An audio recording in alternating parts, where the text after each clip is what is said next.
کو قبول فرما لے۔ اچھا دوسری بات آپ لوگوں کو معلوم ہے آج 20واں روزہ ہے بھائی، کون سا روزہ؟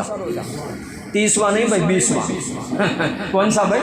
ہاں، لوگ عید کا چاند بہت جلدی لے آتے ہیں آج بھائی، عید کا چاند بہت جلدی لے آتے ہیں، اور رمضان کا چاند نہیں، شاید کل ہوگا۔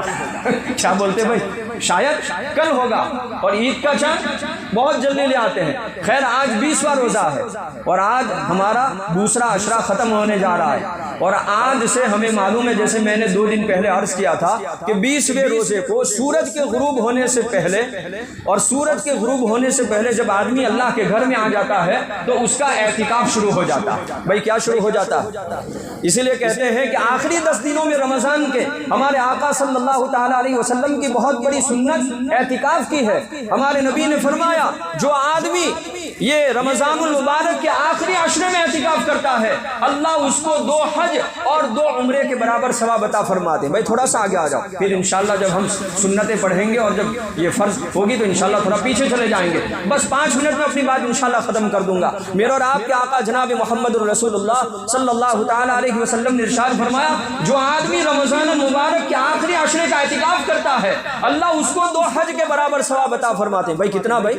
اور 2 عمرے کے برابر ثواب عطا فرماتا ہے۔ عزیز بھائیو، جو آدمی اعتکاف میں بیٹھتا ہے، ہمارے نبی نے فرمایا وہ آدمی گناہوں سے بچا رہتا ہے۔ اللہ تعالیٰ اس کے لیے وہ تمام نیکیوں کا ثواب لکھ دیتے ہیں جو وہ نہیں کر سکتا۔ جیسے مثال کے طور پر آدمی اعتکاف میں بیٹھا ہے، کوئی آدمی بیمار ہو گیا، ہمیں معلوم ایک نیکی ہے اگر کوئی آدمی کسی بیمار کو دیکھنے جاتا ہے، صبح کو جاتا ہے، شام تک 70,000 فرشتے مغفرت کی دعا کرتے ہیں، یہ بھی ایک نیکی ہے۔ ہمارے نبی کے فرمان سے پتہ چلتا ہے اگر کوئی آدمی اعتکاف کے اندر بیٹھتا ہے وہ نیکی نہیں کر سکتا، لیکن بغیر کیے ہوئے بھی بہت ساری نیکیوں کا ثواب اللہ اعتکاف میں بیٹھنے والوں کے نامہ اعمال میں لکھ دیتا ہے۔ عزیز بھائیو، اعتکاف کی بڑی فضیلت ہے۔ ہمارے نبی نے ایک موقع پر ارشاد فرمایا جو آدمی صرف 1 دن کا اعتکاف کرتا ہے، بھائی کتنا؟ 1 دن کا اعتکاف کرتا ہے، اللہ اس کے اور جہنم کے بیچ میں 3 خندق حائل کر دیتے ہیں۔ بھائی کتنی؟ اللہ اس کے اور جہنم کے بیچ میں 3 خندق بولے تو کھڈا، گڑھا، تو اللہ اس کے اور جہنم کے بیچ میں 3 گڑھے حائل کر دیتے ہیں۔ اب ذرا زور سے بولو، بیچ میں اگر یہ خندق ہوئی، بیچ میں گڑھا ہوا، وہ آدمی جہنم کے اندر جا سکتا ہے؟ ہمارے نبی کا فرمان سے پتہ چلتا ہے کہ جو آدمی اعتکاف کا اہتمام کرے گا اللہ اس سے جہنم سے حفاظت فرمائیں گے، اللہ اس کو اور اس کو جنت میں داخلہ نصیب فرمائیں گے۔ عزیز بھائیو، بہت بڑی فضیلت، اور یہ بھی ہمیں معلوم ہے یہ جو ہمارے رمضان المبارک کا جو آخری 10 دن کا جو اعتکاف ہے یہ سنت مؤکدہ۔ بھائی کیا ہے؟ سنت مؤکدہ۔ 3 اعتکاف کی 3 قسم ہے۔ ایک تو نفل اعتکاف، جیسے ہم لوگ مسجد میں آ گئے 1 منٹ کے لیے آئے، 1 سیکنڈ کے لیے آئے، 1 گھنٹے کے لیے آئے، تو نفل اعتکاف کے لیے کوئی وقت متعین نہیں۔ اس لیے علماء نے لکھا جب بھی آدمی اللہ کے دربار میں آئے، مسجد میں آئے، اعتکاف کی نیت کر لے، اس لیے کہ مسجد میں نماز کا ثواب تو ملے گا ہی، لیکن ساتھ میں نفل کا بھی اور یہ اعتکاف کا بھی ثواب ملے گا۔ تو پہلی قسم نفل اعتکاف۔ دوسرا اعتکاف کی قسم جو بیان کی علماء نے وہ منت یعنی واجب اعتکاف۔ بھائی کون سا؟ واجب اعتکاف۔ اگر کوئی آدمی یہ نیت کرے کہ فلاں میرا کام ہو گیا تو میں انشاءاللہ اتنے دن کا اعتکاف کروں گا، تو اس کے لیے اعتکاف کرنا ضروری ہو جاتا ہے۔ کتنی قسم ہو گئی بھائی؟ 2۔ اور تیسری قسم یہ رمضان المبارک کے آخری 10 دن کا جو اعتکاف ہے اس کو سنت مؤکدہ بولتے ہیں، یعنی اس کی بڑی تاکید۔ ہمارے نبی جب مکے سے مدینہ تشریف لائے، ہمارے نبی نے رمضان المبارک کے آخری 10 دنوں کا اعتکاف کبھی نہیں چھوڑا، ہمیشہ ہمارے نبی نے اعتکاف فرمایا۔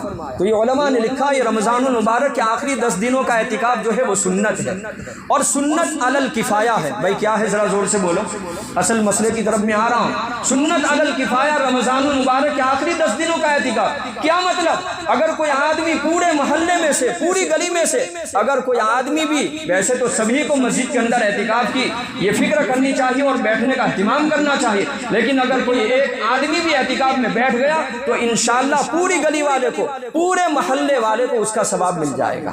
لیکن ساتھ میں آگے سنیے، اگر پوری گلی میں سے، پورے محلے میں سے کوئی ایک بھی مسجد کے اندر یہ سنت اعتکاف کے لیے نہیں بیٹھا تو پورا محلہ گنہگار ہوتا ہے۔ بھائی کیا ہوتا ہے؟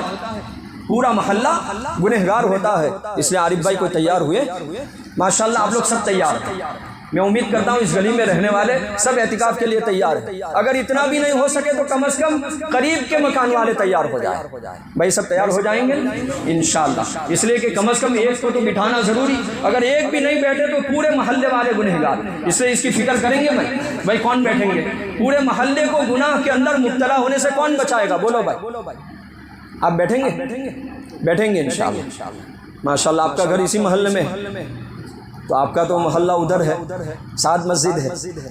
اچھا بھائی یہ بھی ہمارے حاجی صاحب بھی بیٹھے تو بہت خوشی کی بات ہے، انکار نہیں ہے. لیکن اصل یہ حق جو ہے وہ محلے والوں کا حق. ان کا حق تو ساتھ مسجد میں آتا ہے. یہاں بھی بیٹھیں گے تو ادا تو ہو جائے گا، لیکن یہ قریب کے اور مسجد کے اطراف میں اس گلی میں جو مکانات ہیں ان مکانات والوں کا حق ہے. تو بتائیے بھائی اطراف میں سے کون کون بیٹھنے کے لیے تیار ہے؟ میں 2 دن پہلے بھی آیا تھا ایاز بھائی اسی مضمون کے اوپر بات کرنے کے لیے. کوئی نہ کوئی ایک تو تیار ہو جائے. بھائی کون تیار ہے؟ اچھا دیکھو بھائی بیٹھیں گے نا. اچھا ماشاءاللہ ہمارے ایاز بھائی 3 دن کے لیے کم سے کم بات کر رہے ہیں منیمم. دیکھو وہ 3 دن کا جو اعتکاف ہے وہ نفل اعتکاف ہے. بھائی کیا ہے؟ نفل. وہ بھی بیٹھے تو بہت بڑی بات ہے. لیکن اگر کوئی آدمی یہ پورے 10 دن کے لیے کوئی ایک بھی نہیں بیٹھا تو پھر بھی گناہ تو ہونے ہی والا. بھائی کوئی تیار ہے؟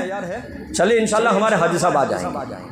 ان کا ساتھ دیں گے نا بھائی انشاءاللہ. ہمارے بڑے میاں بھی ساتھ دیں گے انشاءاللہ، ہے نا انشاءاللہ. سب تیار رہے. ویسے ایک دوسرے کو کہنے کی ضرورت نہیں. میرا کہنا الگ ہوتا ہے. آپ کسی کو تو بیٹھ ایسا نہیں. ہر آدمی کو اپنی قبر میں سنا ہے. بھائی ہر ایک کو کہاں سنا ہے؟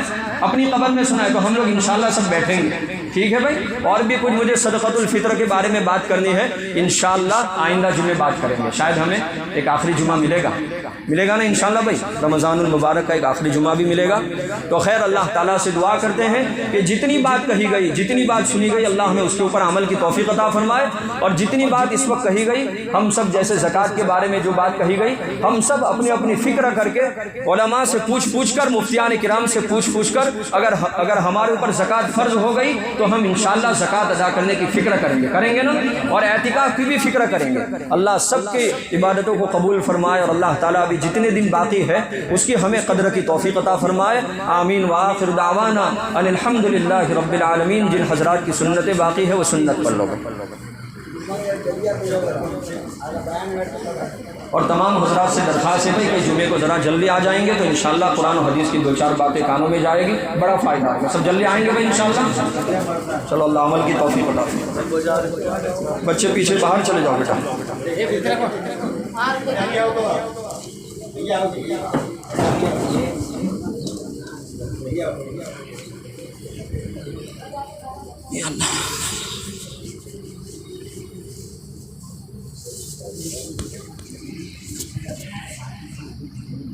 کو قبول فرما لے.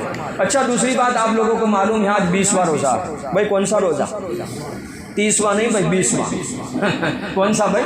ہاں لوگ عید کا چاند بہت جلدی لے آتے ہیں. آج عید کا چاند بہت جلدی لے آتے ہیں. اور رمضان کا چاند نہیں شاید کل ہوگا. کیا بولتے بھائی؟ شاید کل ہوگا. اور عید کا چاند بہت جلدی لے آتے ہیں. خیر آج 20واں روزہ ہے اور آج ہمارا دوسرا عشرہ ختم ہونے جا رہا ہے.